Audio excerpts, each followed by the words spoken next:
Herkese merhaba. Bu Excel videosunda koşula göre minimum maksimum tarihleri bulmayı göstereceğim. Ee, Müşteri adı, fatura tarihi ve stok adından oluşan bir tablomuz var.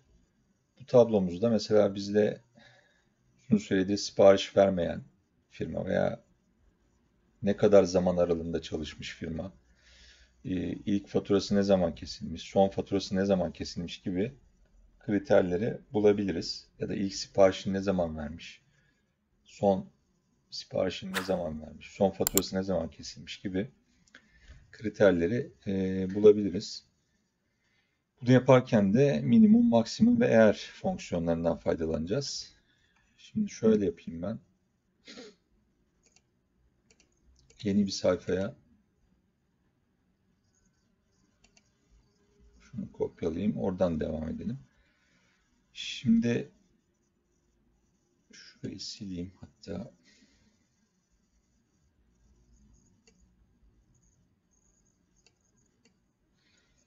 Şu tarihleri siliyorum. Şunları da sileyim.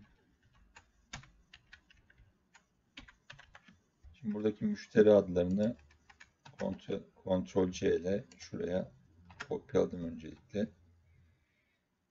Daha sonra burada yinelenenleri kaldır diyorum. Yinelenenleri kaldır dedik. Evet. Toplam şunları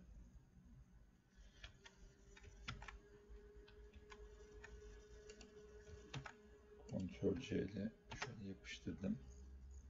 Yinelenenleri kaldır diyelim. Geçerli seçime devam et.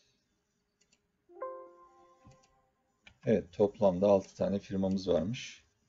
Şimdi buraya şöyle yapalım. İlk fatura tarihi diyelim. İlk fatura tarihi ve son fatura tarihi.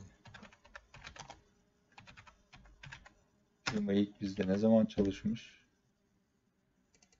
Bu sene de olabilir. Yani geçmiş verileri elde ederseniz geçen yılın verileri de olabilir. Kullandığınız programdan çekebilirsiniz bunları. Tabii şunu belirteyim öncelikle. Bu normal bir Enter'a basınca çalışmıyor. Bu dizi formülleriyle çalışıyor. Ne demek dizi formülleri? Bir hücre aralığında birden fazla değeri aynı anda döndüren formüller. Yani genelde birden fazla hücreye uygulanır ve toplu hesaplamalar yaparlar. Bunun için de Ctrl, Shift ve Enter tuşlarına basacağız. Bununla ilgili daha önce daha kapsamlı bir video çekmiştim. YouTube'da bunun linkinde galiba şu sağ üst köşeye konuluyor. Info olarak eklerim. Oradan bakabilirsiniz. Dizi formülleriyle ilgili videoya. Şimdi eşittir diyorum. İlk fatura tarihini bulmak için tabii ki minimumu kullanacağım. Minimum.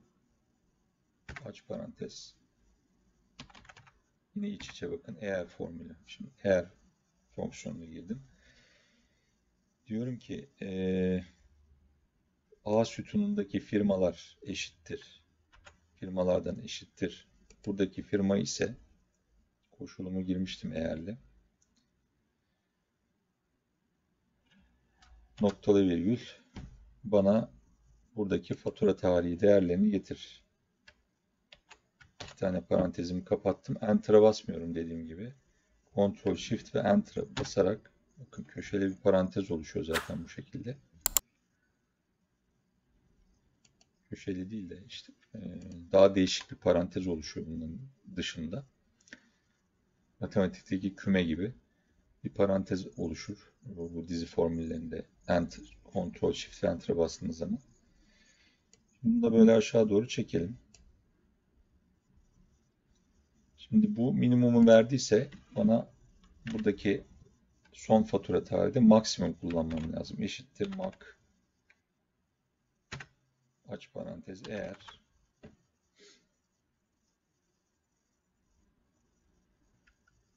parantez açtım.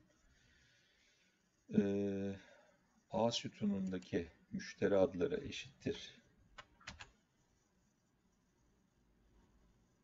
buradaki müşteri ise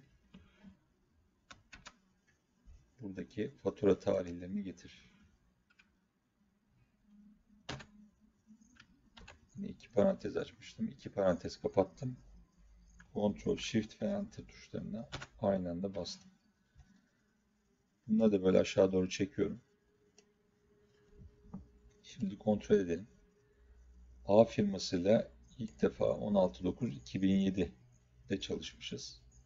Geçmiş verileri de bu tabloya aldığımızı varsayıyorum tabii. Genelde ERP programları yıl bazında çalışır. Kümülatifte veri alınabiliyor. SQL'den vesaire. 16.09.2007. Bakalım şurada süzdürelim. A firması. Tarihten şuradan yakalayalım. Şurada 2007 var. Eylül ve 16 bakın. 16.09.2007'de en önce ilk başta bu firmayla çalışmaya başlamışız. Süzdürmeyi kaldırayım.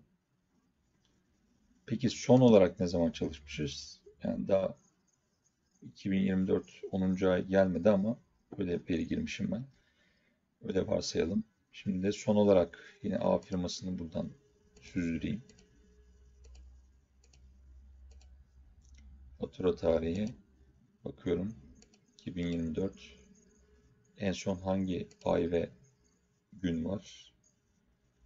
Eylül, Ekim, 12. Bakın 12 Ekim. Son olarak da 12 Ekim'de çalışmışım bu firmayla. Yani bu nerede faydalı olur? İşte cirodan prim alan müşteriler mesela. Cirosu yüksek olanlar, düşük olanlar, daha az çalışanlar bu şekilde tespit edilebilir. Bunun bir de stok, hangi stoktan ilk başta yani stoklu versiyonu var öyle söyleyeyim. O da bu şekilde. Ama ben şimdi video uzamasın diye göstermeyeceğim. Burada da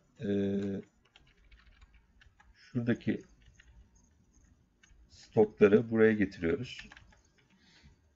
Onu da şu şekilde göstereyim ya da kısaca taşı veya kopyala diyelim. Kopya oluştur.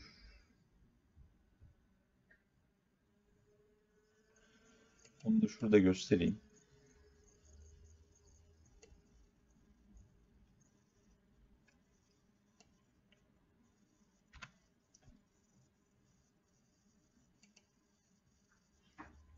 Şöyle şunu da sileyim hatta. Şimdi buradaki A firması, B firması, C firması yine neler kaldır diyerekten buraya getirdim. Burada şöyle yapılabilir. Mesela ürün müşteri iki taraflı bir hem satır hem sütun bilgisi gösteren tablolarda şöyle yapabilirsiniz. Onu da ipucu olarak göstermiş olayım. Burada biraz boşluk verirsiniz mesela hücreye. Buraya ürün yazın. Alt ve Enter tuşlarına aynı anda basın. Buraya da müşteri yazın mesela. Müşteri.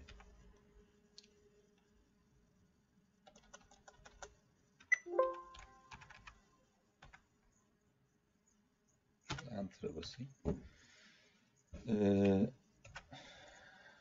Sağ klik. Hücreleri biçimlendir. Kenarlık. Çapraz bir çizgi ekleyelim şöyle. Şu şekilde. Bakın burada hem sütunu ilgilendiren bir veri grubu var. Hem de satırı ilgilendiren. Satırı ilgilendiren ürünler, sütunu ilgilendirenler de firmalar. Bu şekilde şunu biraz daha ileri alabilirsiniz mesela şöyle.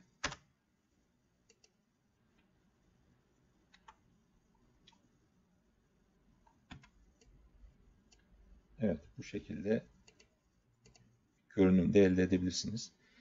Şimdi buradaki stokları da şöyle getirelim. Yine Ctrl+C ile herhangi bir yere şuraya stokları getirelim. Şurada yinelenenleri kaldır diyelim. Tamam diyelim.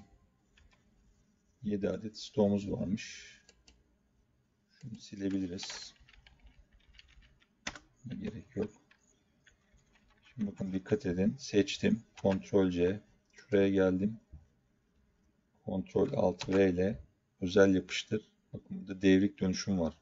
Sütunları satır şeklinde yapıştırır. Satırları sütun şeklinde yapıştırır. Ben şimdi bu şekilde kullandım. Bakın. Satır şeklinde olan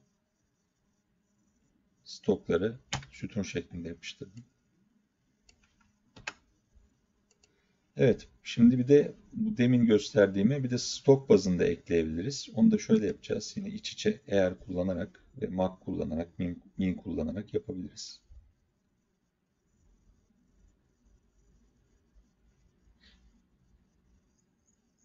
Burada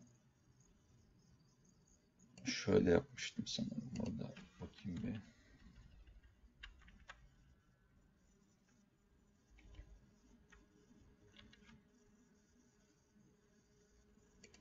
Evet, burada da şöyle yapalım. Eşittir.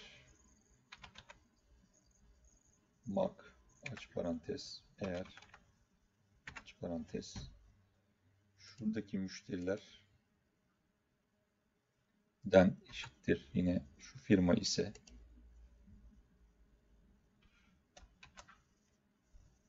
ücret sabitlemeleri sonra yapacağım. Ve eğer aç parantez şuradaki stok adlarından eşittir.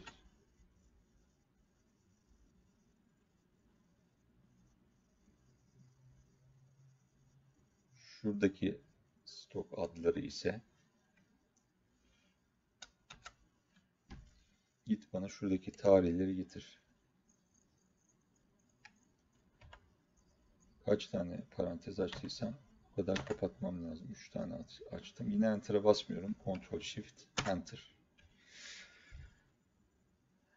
Evet, hücre sabitlemelerimizi de yapalım. Çünkü aşağı ve sağa doğru çektiğimizde bozulmasın diye. Burada sütunları sabitlemem lazım. Sadece A'nın başına dolar işareti koydum. Burada da sütunu sabitlemem lazım. F'nin başına dolar işareti koydum. Burada yine sütunları sabitlemem yeterli. C'lerin başına dolar işareti koydum. Burada satırı sabitlemem yeterli. Birin başına dolar işareti koydum. Şurada da yine B sütununu sabitlemem yeterli. Ctrl Shift Enter'a basalım, evet. Aşağı doğru çekelim. Ya da sağa doğru çekelim şöyle.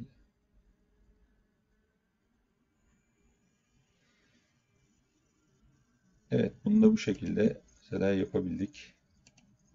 Burada neyi elde ettik? Şurada 01-1900 olanlar kritere uymayanlar gibi düşünebilirsiniz aslında. Yani bu da şu, mesela A firması, yine A firması örneğinden göstereyim. Televizyon ürününü en son bizden ne zaman almış? Yine şuradan bakalım. A firması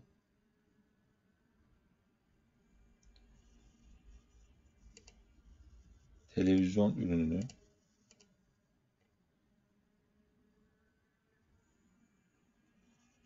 bizden en son ne zaman almış? Zaten burada 2022'nin